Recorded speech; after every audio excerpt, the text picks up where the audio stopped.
Now you have crippled people, and all we see is wah. What for? Because of one man?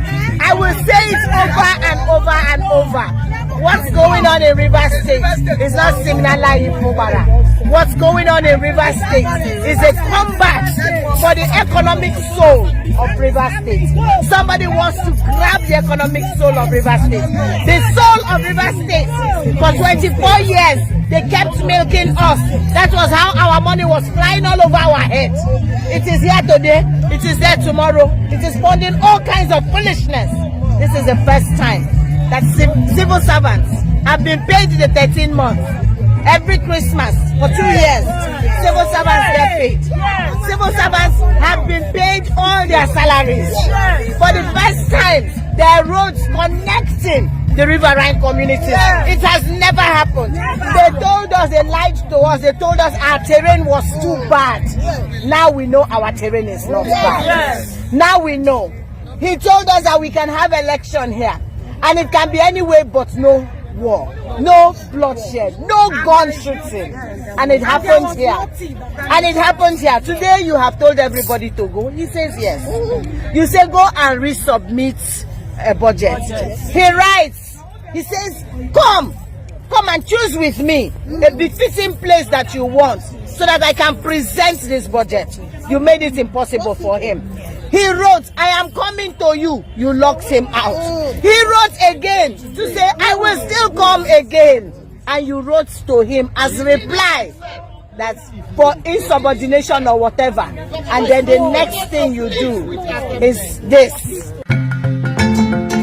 Yes, on Wike is too small to intimidate the Ijaw people. The Ijaw people are never minority. The Ijaw people are the majority in Rivers State, and majority we have paid the ultimate price with our blood, making sure that we have all the intervention agencies that we have today in the Niger Delta. It is the price paid by Ijaw people. What they have done today, they shot at us, live ammunition, our women are injured, critically in the hospital, but we are telling the world, we don't know what will happen next. They have just done what they can do, but we have told the world, we are Ijaw people. And what we said that as Savannah will die, Savannah is a spirit that can never die. We will not allow them to repeat this nonsense again. We are more formidable in the nearest future. In the next couple of days, the world will see the movement of the Ijaw people to show that we are Ijaw people. As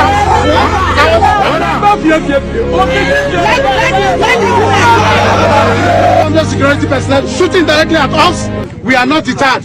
This is just the beginning. We need to decide on what to take in next. Ijaw, we will not be afraid.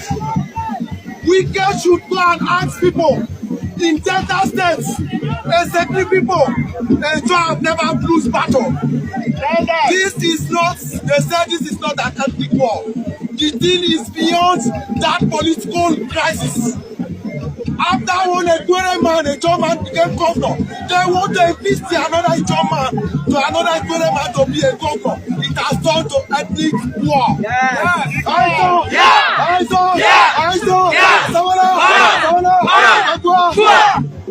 That you can ask or passenger. So guys, just as expected, I told you guys that Rivers State people will not take this lightly. If you like, carry all the armies in Nigeria and go and pack in Rivers State so that they will shut them up. No, they're not that kind of a people. They will definitely talk, and their talking will be very, very loud. So they have already started. But let it not be that we are only going for the people that are just being sentimental. Now let's look at these happenings now from the viewpoint of a lawyer. That's a lawyer, is someone that knows the law, so that you will not hear whether Tinubu has the right, or what Tinubu did to FUBARA and to the Rivers State at large, if it is supposed to. If the current state of Rivers State, as at 2 days ago, if it warrants declaring them a state of emergency, and if FUBARA himself deserved the suspension. Let's hear from the lawyer. Boros Oshoma, who is a lawyer practicing there in Lagos, is live for us. Boros, thank you so much for joining us. Give us an understanding. The provision of Section 305, I did say historically speaking, It's been a while now since the government of Goodluck Jonathan. That was the last time that we saw a declaration of state of emergency in any part of the country. 3 states, we saw the declaration of state of emergency due to security situation. But the president has also alluded that the political tension is leading to security situation in Rivers State, leading him to declare a state of emergency. Legally speaking, was the president right? Yeah, first and foremost, thank you for the opportunity. And then let's quickly cast our mind back when the president was in opposition. I agree that once there are challenges, the president has the power by virtue of Section 305. And if you also look at Section 11 of the Constitution, the National Assembly can make, laws for public order and public security for any state. But when the president was in opposition, when the state of emergency was declared, you talked about was declared, let us cast our mind back to the position of the APC there, ACN. Their position was that when a state of emergency is declared, that the president has no power to remove a sitting governor from office, that there is nothing in the Constitution that requires the sitting governor to vacate his office. Yes, a state of emergency can be declared for the federal government to take charge of security situations, and then movement in certain cases are restricted. But there is nothing in the Constitution that says that a sitting governor or the sitting House of Assembly can be sacked. If you look at Section 11, let's start from Section 11. It says the National Assembly may make law for the Federation or any part thereof with respect to the maintenance and securing of public safety. But specifically, subsection 4 of Section 11 says anytime when the it says anytime when any House of Assembly of a state is unable to perform its function by reason of the situation prevailing in that state, the National Assembly may make such law for the peace, order, and good governance of the state with respect to matters in which a state House of Assembly may make law as may appear to the National Assembly to be necessary or expedient within such time as the House of Assembly is able to resume its function. That's where I want to start us from. If you look at that section, can we say after the Supreme Court judgment that the State House of Assembly has not been able to make law for the state? The answer is no. The House of Assembly had issued a directive, for certain persons to appear before them, had even requested the governor to present budget before him, and the governor also had applied to present budget before the State House of Assembly. That's on one side. Then if you now go to the section relied on by the president, which is Section 309 in this instance, very copiously, it gives the president the powers to declare a state of emergency in a situation where the governor has refused or failed to call on the president to declare such a state of emergency if the Federation is in imminent danger of invasion or involvement in a state of war. There is actual breakdown of public order and public safety in the Federation or any part thereof to such extent as to require extraordinary measure to restore peace and security. There's a clear and present danger of an actual breakdown of public order and public safety in the Federation or any part thereof. There's occurrence of imminent danger or occurrence of any disaster or natural calamity. There's any other public danger which clearly constitutes a threat to the coexistence of the Federation. And if you go to subsection 4, it says the governor may, with the sanction or a resolution by 2/3 majority of the House of Assembly. So that means the House of Assembly, as at that time, must still be sitting, or can probably be sitting.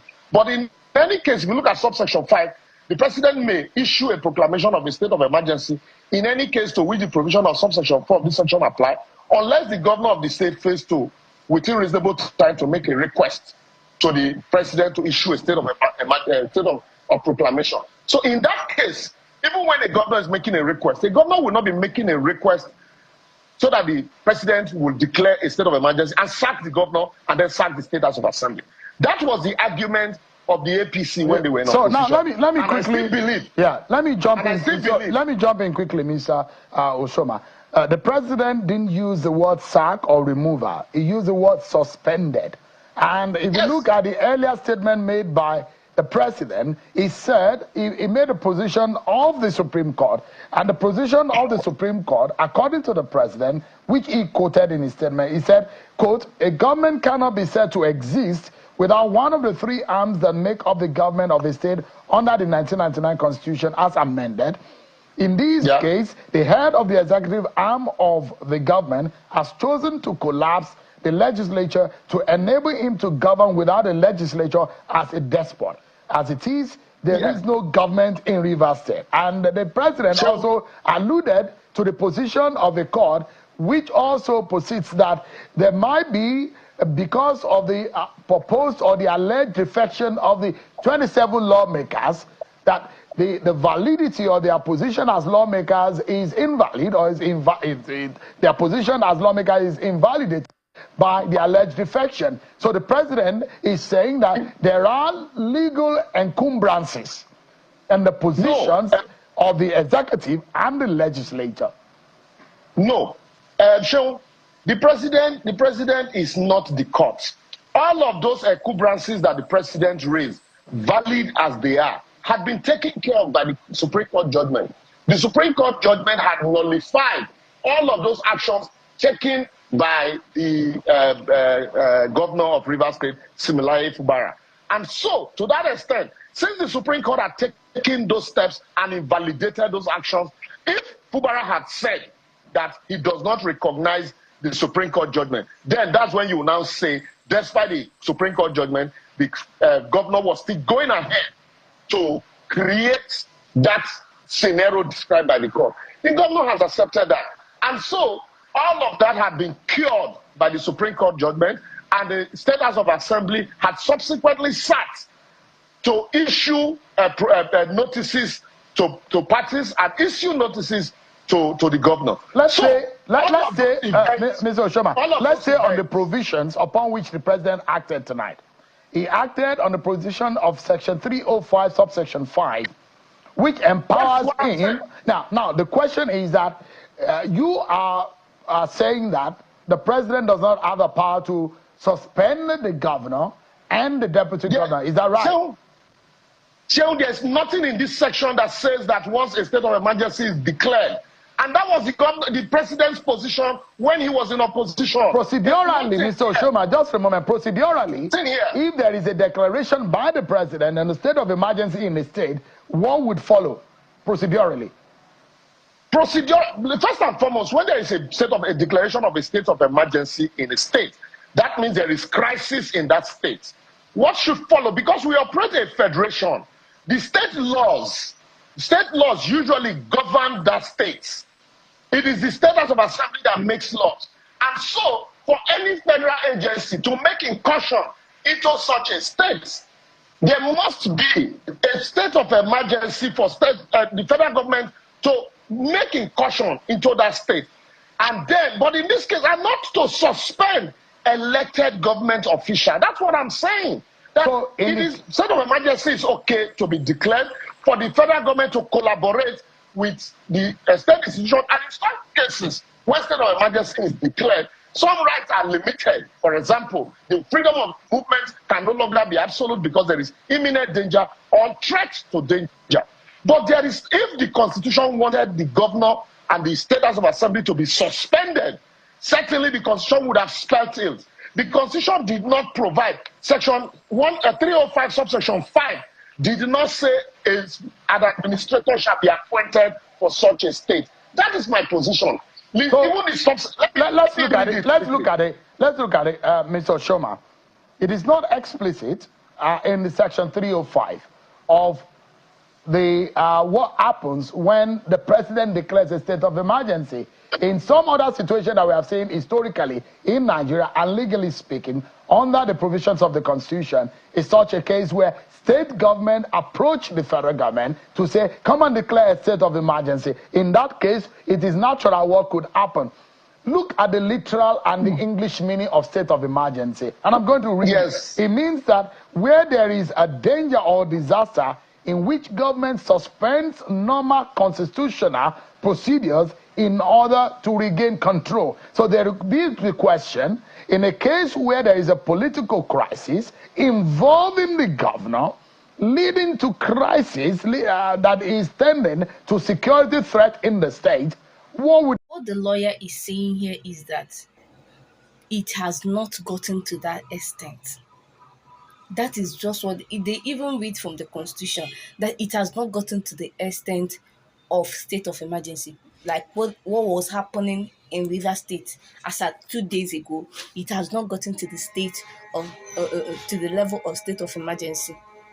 So all these things that is happening, you just find out that they know what they are doing. Then it's very, very obvious, even to the blind, that they know what they are doing. Wike have not said anything since then. He has not made any public appearance since then. This is something that a minister that this thing is happening in his state too. We all know why. So guys, when some of these things happen, you just have to use your sense and think about. But I'm very certain that this is not going to just end like this. No, because this is River State and we know what they are capable of doing. They have already started doing it. These are people that they don't fear anybody. So let's just sit back and watch what will play out in the coming days and see. So guys, share me your opinion of this video in the comment section. Also like and share, and also subscribe to our channel if you have not. Please don't forget to comment on this video. It's very, very important. Thank you so much. See you in my next video. Bye.